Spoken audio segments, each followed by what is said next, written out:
1944, FBC pastor Dr. Dinsmore is asked to head the County Ministerial Association.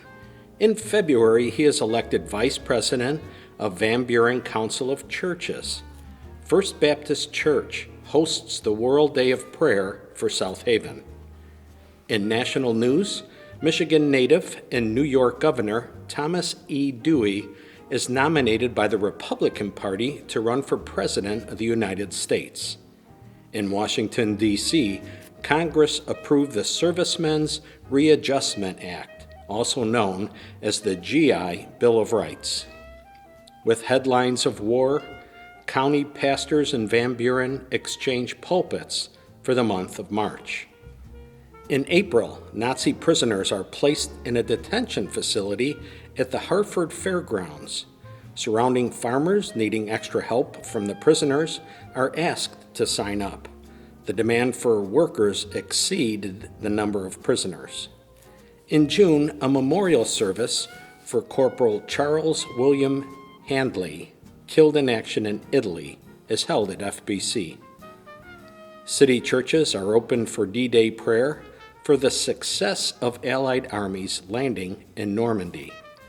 In July, a memorial service for Private Merle Cummings, also killed in action in Italy, was held at FBC. In October, FBC held a family night dinner, which included a burning the mortgage ceremony on the church and the parsonage. In November, Pastor Dinsmore submits his resignation and plans for retirement. He continues to preach for 2 more months until February of 1945. In Washington, FDR is reelected for a 4th term. Harry S. Truman is elected vice president.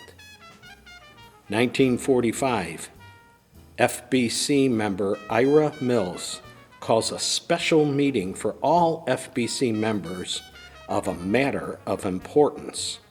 While records do not explain what the meeting was about, guest pastors start showing up to preach in following Sundays. In February, the Big Three, Churchill, Roosevelt, and Stalin, meet in Crimea at the Yalta Conference. The conference was held to discuss the post-war reorganization of Germany and Europe. Back home in April, the Michigan legislature passed Act 106, the creation of the Michigan Tourist Council. Its purpose was to promote the travel, tourism, and convention industry.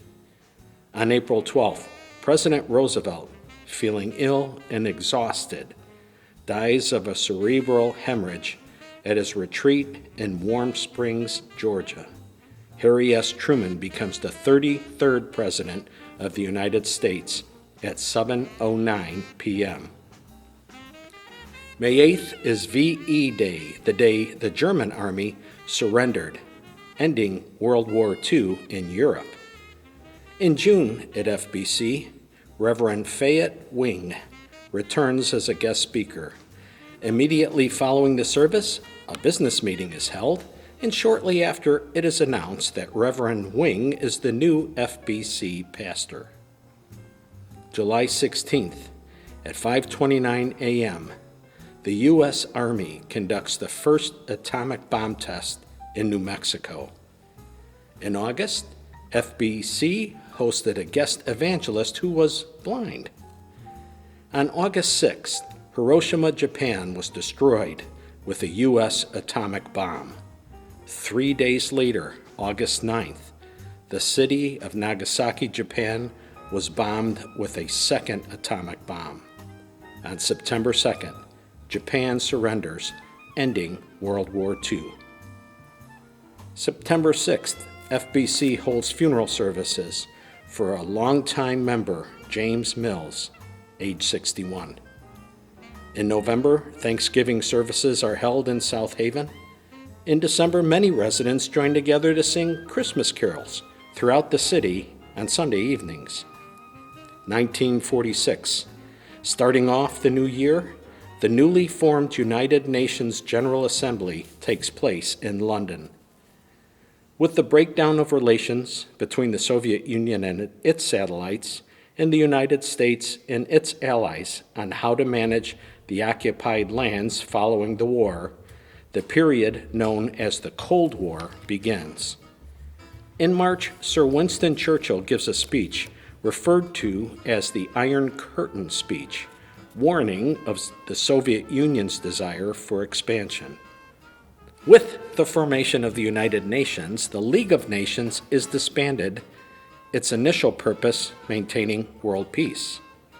In June, Italy abolishes its monarchy form of government and establishes a democratic republic. This produces a prolonged economic boom, and it becomes a highly developed country. In July, back home, Reverend Wing and his wife returned from a month-long vacation, traveling to New York, Washington, D.C., and Racine, Wisconsin. Later that month, Reverend Wing submits his resignation because of health reasons. On the national scene, Dr. Benjamin Spock publishes his child care classic, The Common Sense Book of Baby and Child Care. It ended up being translated into 42 languages and sold over 50 million copies by 1998. In August, FBC has a farewell party for the Wings.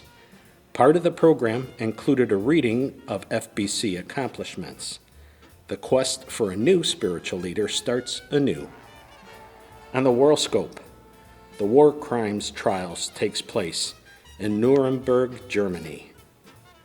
1947, guest speakers at FBC continue since the previous fall. In February, Reverend M.C. Harlow becomes FBC's new pastor, commencing April 1st. In March, the first television station to broadcast in Michigan is WWDT Channel 4, a national broadcasting company. It would be the 10th in the nation to be broadcasting to the public. In April, Jackie Robinson joins the Brooklyn Dodgers. He is the first African American to play Major League Baseball in the modern era. In June, FBC has a family night potluck supper and a program that included migrant workers with musical entertainment. 1948, 150 persons attend an FBC-hosted Youth for Christ Singspiration, which included prayer and a musical entertainment program. In April, the death of former pastor, Dr. Carlos Dinsmore, is listed for the community. In May, Reverend Harlow is appointed Spiritual Mobilization Representatives for the region. This is a Christian crusade for freedom and a protest organization against the pagan collectivisms of communism, socialism, fascism, and statism. May would also be the month when Israel officially becomes a nation. Overseas, the U.S. supports Allied airlifts, which supplied the blockade of West Berlin by the Soviet Union. Over 200,000 flights during the year will bring food and supplies to the West Berlin people. This was just one of the several Cold War events to take place between the free world and the Soviet Union communistic government. In August, it is made known that Reverend Harlow is leaving after his 18 months of leadership as FBC's pastor. No reason was given other than he had another calling. In 1949, in world events, a ceasefire in Palestine is put into place with Israel and surrounding Arab communities. Later in February, Israel signs an armistice agreement with Egypt. NATO, the North Atlantic Treaty Organization, is set up, including the United States and 30 European countries. In July, the Soviet Union has its first successful atomic bomb test. In October, the Communist People's Republic of China is formally proclaimed by Chairman Mao Zedong. In South Africa, apartheid, or racial segregation, is institutionalized and made into the law of the land.